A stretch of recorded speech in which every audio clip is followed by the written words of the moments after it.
Hello. So, ayun, habang pinapainom ko ng gamot si mother, binato niya na naman yung baso na binigay ko sa kanya and babasagin pa man din yun.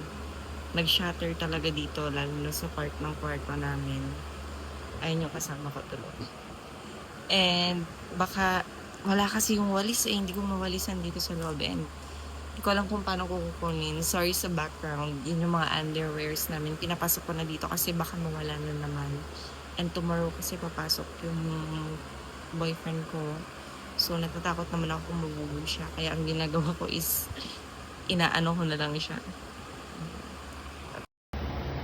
So, ayan. Ito na lang gagamitin natin. Wala kasi yung walis, hindi ko makuha nasa labas.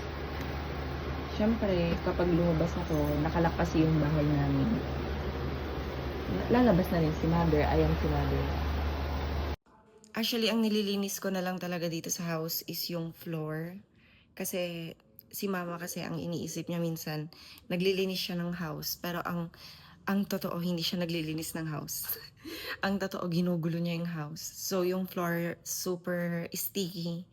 Ewan ko kung anong tinatapon-tapon niya dyan. And, yun lang. 'Di ba? Super hirap.